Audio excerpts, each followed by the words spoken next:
رب اشرح لي صدري ويسر لي أمري واحلل عقدة من لساني يفقهوا قولي رب زدنی علما۔ السلام علیکم ورحمۃ اللہ وبرکاتہ۔ آج ہم قرآن پاک کی 14 صورتوں میں سے اس صورت کا ذکر کریں گے جس میں سب سے سخت ترین عذاب یا جہنم کی سب سے سخت ترین ڈسکرپشن کہہ لیں جس میں سنائی گئی ہے، اس کے بارے میں تفصیل سے بات کریں گے۔ تو وہ صورت کون سی ہے؟ ذہن میں سب سے پہلے یہ سوال اٹھتا ہے، اچھا ایسی وہ کون سی صورت ہے؟ وہ کون سی ہے؟ 104 سورۃ الہمزہ۔ جہنم کا عذاب سنتے ہی سب سے پہلے عام طور پر ہمارے یہ خیال آتا ہے کہ یہ شرک کے اوپر ہو سکتی ہے، سود کے اوپر ہو سکتی ہے، چوری کے اوپر ہو سکتی ہے، یہ بدکاری کے اوپر ہو سکتی ہے، لیکن حال یہاں یہ ہے کہ اس صورت میں اس قسم کا کوئی ذکر نہیں، بلکہ یہ ان دو باتوں کا ذکر ہے جو ہمارے معاشرے میں سب سے زیادہ استعمال کی جاتی ہیں، یہ اخلاقیات کے اوپر سٹینڈ کرتی ہیں بیسیکلی، اور وہ ہے وَيْلٌ لِكُلِّ ہُمَزَةٍ لُمَزَةٍ، تباہی، بربادی اور ہلاکت ہے ہر لمز اور حمز والے پر۔ مختلف مفسرین نے حمز اور لمز کی 4 کنڈیشنز بیان کی ہیں کہ اس کی 4 کنڈیشنز ہو سکتی ہیں کہ جو ہم کسی پہ ایکسپلور کرتے ہیں۔ ان میں سے یہ کون سی ہے کہ نمبر 1 تو یہ کہ کسی کی پیٹھ پیچھے اس کے عیب گنوانا، مثلا ہم کہہ رہے ہوتے ہیں کہ فلاں نکما ہے، فلاں کیا سفارشی بنے گا، اس کے تو خود کپڑے اچھے نہیں ہوتے، پہننا اوڑھنا اس کا اچھا نہیں ہوتا، اس طرح سے۔ اور جو دوسرا ہے حمز کا مطلب یہاں پہ یہ بھی لیا گیا ہے کہ لوگوں کا پردہ نہ رکھنا، لوگوں کا پردہ چاک کرنا۔ اگر کسی کا کوئی پردہ ہے، کوئی سیکرٹ آپ کے پاس ہے، وہ آپ اسے سیکرٹ نہ رہنے دیں بلکہ اسے لوگوں کے سامنے کھول کے بیان کر دیں، اس کا سیکرٹ نہ رکھیں۔ تو کہ اس کی تو منگنی ٹوٹ گئی، اس کا تو چکر چل رہا ہے، وہ تو ایگزام میں بھی فیل ہو گیا، اس طرح والی کنڈیشن۔ جو نمبر 3 یہاں پہ کنڈیشن رکھی جاتی ہے وہ یہ کہ کسی کی عزت اور اس کی ساخت کو نقصان پہنچانا۔ یہاں پہ کون سا پہلو دیکھا جاتا ہے کہ اگر کسی محفل میں کسی کی تعریف ہو رہی ہوتی ہے تو ہم فوراً سے اس شخص کی ایسی برائی بیان کر دیتے ہیں کہ اس کا امپریشن خراب ہو، اس محفل میں خراب ہو جائے، مطلب یہ جیلسی بھی ہو سکتی ہے نا کسی کے لیے۔ علامہ علوسی رحمۃ اللہ یہاں پہ لکھتے ہیں کہ جس وقت جب یہ 3 کام ہوں گے تو اس کا رزلٹ ایک چوتھا نکلے گا۔ وہ چوتھا کام کیا ہوگا کہ الکسر یعنی توڑ دینا۔ ان تینوں کاموں کا نتیجہ یہ نکلے گا کہ رشتہ داری ٹوٹ جائے گی۔ چوتھا کام جو ہوگا وہ ٹوٹ جانا ہوگا۔ جب آپ کسی انسان کا عیب بیان کریں گے تو اس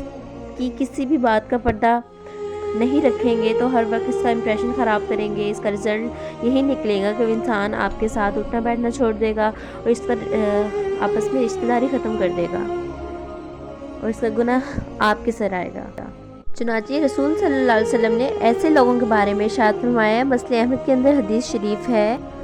اللہ کی مخلوق میں سب سے بدترین انسان وہ ہیں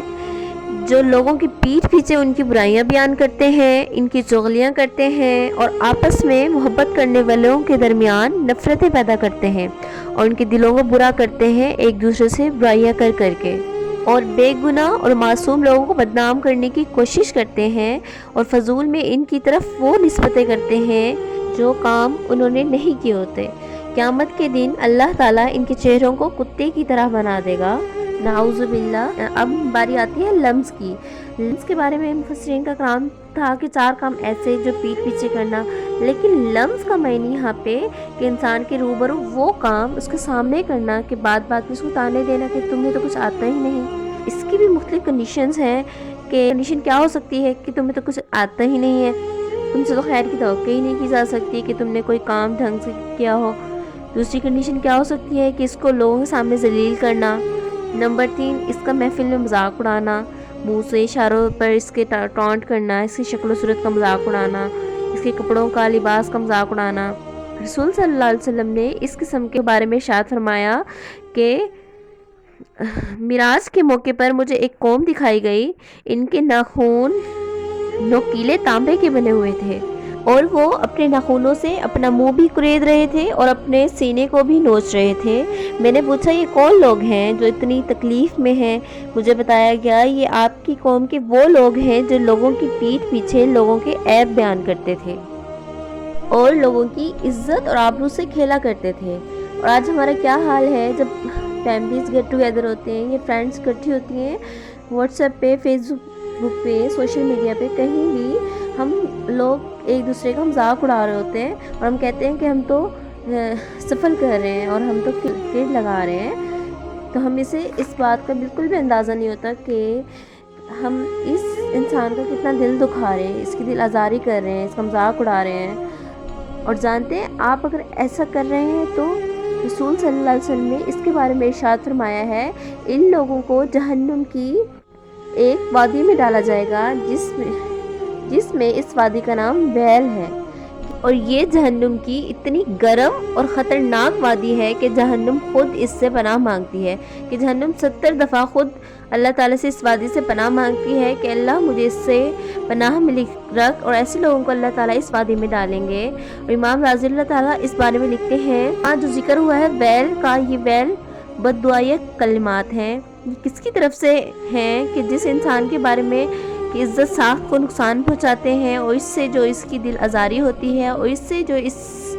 کے دل سے بد دعا نکلتی ہے، یہاں اس کا ذکر ہے۔ اور یہاں ویل سے مراد ہے کہ اللہ تعالیٰ آپ کو یہ بد دعا دے رہے ہیں کہ آپ یہ کام کریں۔ وَيْلٌ لِكُلِّ ہُمَزَةٍ لُمَزَةٍ کہ انسان تو تباہ و برباد ہو جا، تو ایسے انسان کو دنیا آخرت میں کون سی بھلائی ملنے والی ہے جس میں اللہ تعالیٰ نے خود فرما دیا۔ اب انسان کی نفسیات کو یہ سمجھ لینا چاہیے کہ یہ کام کرنے والے کون لوگ ہیں۔ اس کا ذکر ہے، الَّذِي مَالًا وَعَدَّدَ يَحْسَبُ أَنَّ مَالَهُ أَخْلَدَ وہ لوگ جو مال جمع کر کے رکھتے ہیں کہ ان کا مال باقی رہے گا۔ یعنی کیا مطلب ہوا اس کا کہ آپ کی فیملی میں جو آپ کے اندر مال و دولت میں سب سے زیادہ ہے، یا جن کا بیک گراؤنڈ مضبوط ہے، جن کا، تو یہ لوگ خود بخود اپنے آپ کو سپیریئر سمجھنے لگ جاتے ہیں، اور جب یہ خود کو سپیریئر سمجھتے ہیں تو آپ کو حقیر سمجھتے ہیں۔ اور معذرت کے ساتھ کہوں گی کہ ان لوگوں کا، معذرت کے ساتھ قصور ان لوگوں کا ہے جو ان میں